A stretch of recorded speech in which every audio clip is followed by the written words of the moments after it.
चुनावी मौसम में आपको नई नई चीज़ें देखने को मिलती हैं। हम ये कहते हैं कि इस बार कई ऐसे प्रत्याशी आपको नजर आएंगे जो पहले से थोड़े अलग होंगे और नायाब भी होंगे। ऐसे ही गाजियाबाद सीट से चुनाव लड़ रहे हैं मेरे साथ इस समय जो शख्स हैं, उनका कारोबार है रद्दी बेचने का और इनका नाम है नरेश कुमार और ये राष्ट्रीय समाज पक्ष पार्टी से खड़े हुए हैं चुनाव में। नरेश जी सामने खड़े हुए हैं, सुबह निकलते हैं घर से, सबके यहाँ से रद्दी लेते हैं, उसके बाद उनको पैसा देते हैं और साथ में अपील भी करते हैं कि इस बार वोट उनको दिया जाए। तो वोट क्यों दिया जाए और ये जो कारोबार आप कर रहे हैं ये कितने साल से कर रहे हैं, ये बताइए। सर मैं 2012 से ये कार्य कर रहा हूँ। मुझे एक दशक हो चुका है यहाँ पर काम करते हुए और इसी से मेरी रोजी रोटी चलती है। इसी से मेरा मेरा और कोई साधन नहीं है, मेरे पास यही एक साधन है रोजी रोटी का। तो कभी कभी ऐसा हुआ कि कोविड टाइम में तो लोगों ने रद्दियाँ बेचनी बंद कर दी, लोगों ने अखबार बेचने बंद कर दिया, तो उस समय घर कैसे चला आपका?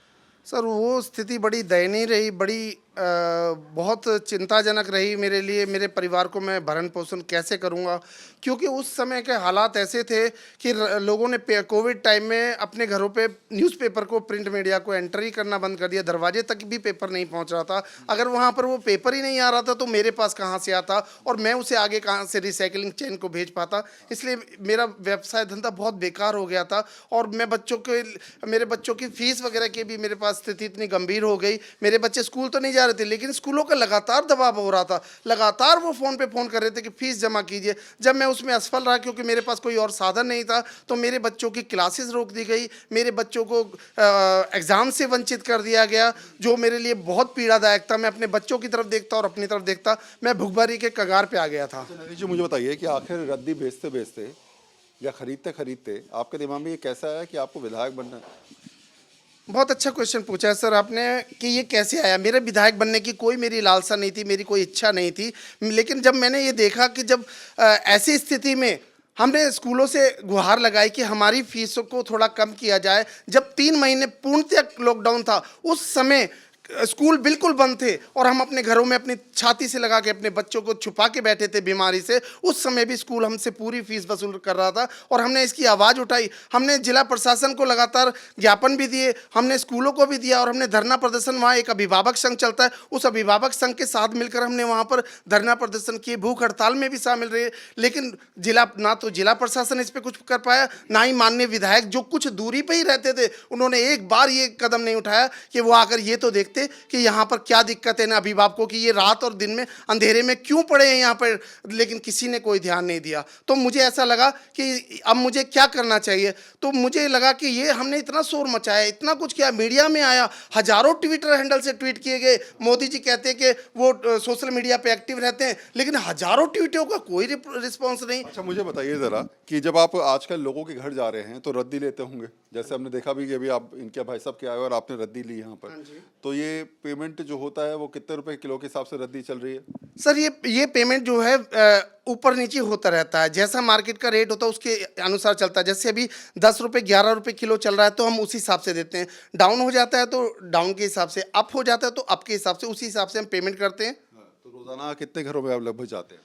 मैं 10-20 घरों से मैं हर रोज़ कलेक्शन कर लेता हूँ। तो डोर टू डोर कैंपेन तो आपको बहुत पहले से चल रहा है, इसका डोर मतलब? टू डोर कैंपेन चल रहा है सर। बिल्कुल मैं उन लोगों के साथ जुड़ा हुआ हूँ और सारे अच्छे पढ़े लिखे लोग हैं। कोई आईटी सेक्टर से हैं, कोई इंजीनियरिंग से हैं, सारे बड़े लोग हैं और उनसे मेरा व्यवहार बना हुआ है इतना एक दशक से। वो मुझे जानते पहचानते हैं अच्छे से। वो किसी और को अंदर भी नहीं आने देना चाहते हैं, लेकिन वो मुझे ही अपने घर पर एंटर कर। ये बात समझिएगा कि इनका कहना है कि नेताजी, क्योंकि डोर टू डोर कैंपेन आजकल चल रहा है कोविड के दौर में, ऐसे में इनको तो सभी जानते हैं। जगह जगह जाकर जब ये रद्दी लेके जाते हैं तो ऐसे में घर में एक्सेस होना बहुत आसान है, क्योंकि पहले से सब जानते हैं नरेश कुमार पिछले कई सालों से जो है वो उनके घरों में आके रद्दी कलेक्ट कर रहे हैं और शायद यही आसानी पड़ जाती है इनके लिए। लेकिन हाँ, एक क्वेश्चन और था सर मेरा कि जब मैंने देखा, जब अभी कोविड के दौरान गवर्नमेंट कहती है कि भाई सफाई कर्मचारियों की भी एक मैंने मांग उठाई है। सफाई कर्मचारी, उनको फ्रंट लाइन योद्धा कहकर उन्हें कह दिया जाता है कि फ्रंट लाइन योद्धा हैं, उन्हें सबसे आगे कतार में खड़ा कर दिया। डेंगू हो, प्लेग हो, मलेरिया हो और अब तो कोरोना,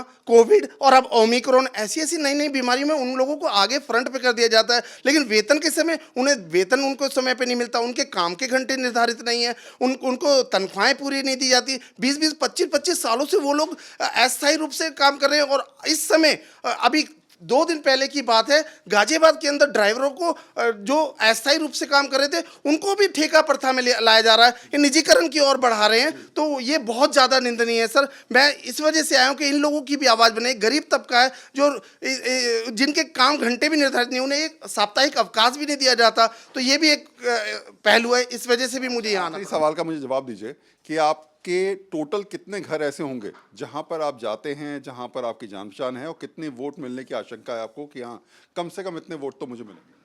सर मैं क्रॉसिंग रिपब्लिक में, जैसे कि मेरा मेन क्रॉसिंग रिपब्लिक रहा है, क्रॉसिंग रिपब्लिक में मैं 1 दशक से काम कर रहा हूं, तो मैं ऐसे क्या बता पाऊंगा। लेकिन मेरे पास में मैं आपको बताना चाहूँगा, मेरे मोबाइल में मैंने सारे गूगल्स को दिए हुए हैं सारे कॉन्टैक्ट। तो गूगल के अकॉर्डिंग ये देखिए मेरे पास 3000 से ज़्यादा तो मेरे पास कॉन्टैक्ट्स है मेरे फ़ोन नंबर में। यानी साफ है कि आप सोच के चल रहे हैं कि 3000 वोट तो आपको कम से कम मिल ही जाएंगे। और बाकी मैं जिन दलित, पीड़ित, शोषित, वंचितों की आवाज़ उठा रहा हूँ, जैसे कि मैंने अभी सफाई कर्मचारियों की भी बात की, वो लोग भी कहीं ना कहीं पीड़ित हैं, उनकी भी मैं आवाज़ उठा रहा हूँ। तो मुझे विश्वास है कि वो लोग भी मुझे वोट करेंगे। चलिए, कोशिश है इनकी।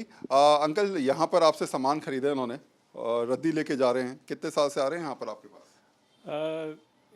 ये करीब 10 साल हो गए। हम समझते हैं 2012 से ही ये हमारे संपर्क में आए। ताजुब हुआ जब आपने देखा कि भाई जो कल तक आपसे रद्दी ले जा रहे थे अब वो विधायकी का चुनाव लड़ रहे हैं? हाँ, बिल्कुल बिल्कुल ताज्जुब तो हुआ, लेकिन अच्छा लगा देख करके कि ठीक है, आदमी प्रयास तो कर रहा है अपनी तरफ से। और शुभकामना हमारी इनके साथ में है। राजनीति में आने चाहिए ईमानदार और मेहनती व्यक्तियों को। तो बहुत बढ़िया, अच्छा लगा। उम्मीद करते हैं कि अगर ये चुनाव जीत जाएंगे तो आपके रद्दी के रेट बढ़ जाएंगे, कम से 10 की जगह 12 नहीं, रद्दी का तो मार्केट रेट है, उस रेट से ही मिलेगा, तो उसकी बहुत हम ज़्यादा उम्मीद नहीं करते हैं, लेकिन इनके लिए शुभकामना जरूर करते हैं। धन्यवाद हमसे बातचीत करने के लिए। साफ है कि फिलहाल अपनी तरफ से अपने प्रचार को माध्यम बनाते हुए तमाम जगह जाने की कोशिश ज़रूर की जाती है, लेकिन हाँ, ये अलग लगता है जब आप किसी लीग से हटकर काम पर अपना इंटरेस्ट जताते हैं। शायद यही वजह है कि इस बार तमाम ऐसे प्रत्याशी देखने को मिल रहे हैं जो सोच रहे हैं कि राजनीति में आया जाए, कुछ प्रयास किया जाए। कैमरा पर्सन रितेश मिश्रा के साथ वरुण सिन्हा, आज तक।